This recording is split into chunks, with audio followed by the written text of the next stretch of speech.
जिंदगी में दो लोगों का होना बहुत जरूरी है। एक कृष्ण जो न लड़े फिर भी जीत पक्की कर दे, और दूसरा कर्ण जो हार सामने हो फिर भी साथ न छोड़े।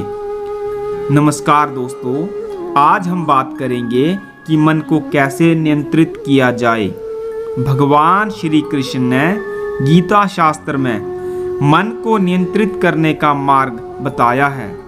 तो वीडियो शुरू करने से पहले अगर आप मेरे चैनल पर नए हैं तो प्लीज़ चैनल सब्सक्राइब कर दें और बेल आइकन भी प्रेस कर दें, ताकि आपको मेरी आने वाली वीडियो की नोटिफिकेशन आप तक पहुंच सके। मनुष्य का मन संसार की सबसे अशांत चीज है। इस अशांति के कारण ही मनुष्य संसार में अपनी इच्छाओं की पूर्ति के लिए साधनों की तलाश में भटकता रहता है। लेकिन जैसे ही मनुष्य की एक कामना पूरी होती है, उसका अशांत मन तुरंत किसी दूसरी वस्तु की कामना करने लगता है। अपनी इच्छाओं की पूर्ति के लिए ये भाग दौड़ मनुष्य के जीवन के अंत तक चली रहती है। गीता शास्त्र में भगवान श्री कृष्ण ने स्वयं अर्जुन से कहा है कि मन को नियंत्रित करके किसी भी लक्ष्य को प्राप्त किया जा सकता है।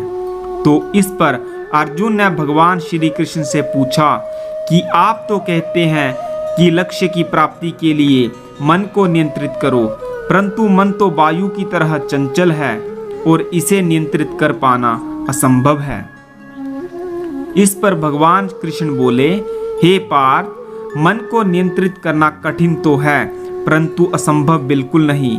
मन को नियंत्रित करने के लिए उस पर दो धारी तलवार से आक्रमण करना पड़ता है, और ये दो धारी तलवार है अभ्यास और वैराग्य। अभ्यास का अर्थ है निरंतर अभ्यास।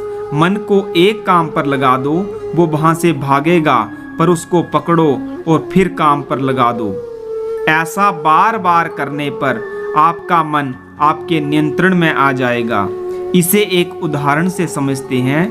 मन घोड़े के नवजात शिशु की तरह है, जो क्षण मात्र के लिए भी स्थिर नहीं रहता। उसी प्रकार हमारा मन भी क्षण के लिए भी स्थिर नहीं रहता। ऐसे चंचल मन को काबू करना उतना ही कठिन है जैसे किसी मुंहजोर घोड़े को काबू करना। ऐसे घोड़े को काबू करने के लिए सवार जितना जोर लगाता है, घोड़ा उतना ही विरोध करता है और बार बार सवार को ही गिरा देता है। परंतु यदि सवार दृढ़ संकल्प हो तो वो घोड़े पर सवार हो जाता है और घोड़ा अपने सवार के इशारे पर ही चलता है। उसी प्रकार मन को भी नियंत्रण की रस्सी में बांधकर बार बार अपने रास्ते पर लाया जाता है। ऐसा करते करते अंत में मन अपने स्वामी का मानना शुरू कर देता है। इसी को कहते हैं अभ्यास की तलवार चलाना। इस पर अर्जुन ने पूछा कि हे भगवान, अगर अभ्यास से मन को सही रास्ते पर लाया जा सकता है तो दूसरी तलवार अर्थात वैराग्य की क्या आवश्यकता है? तो श्री कृष्ण बोले कि इसकी आवश्यकता इसीलिए है कि एक बार सही रास्ते पर आ जाने के बाद मन फिर से उल्टे रास्ते पर न चला जाए, क्योंकि उल्टे रास्ते पर इंद्रियों के विषय सदा ही मन को आकर्षित करते रहेंगे। भोग, विलास और कामनाएं उसे फिर अपनी ओर खींच सकती हैं।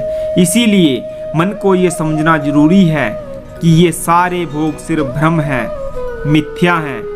और जब मन इस सत्य को जान लेगा तो उसे विषयों से मोह नहीं रहेगा, और ऐसा होने पर मनुष्य का मन शांत हो जाएगा और आपके वश में रहेगा।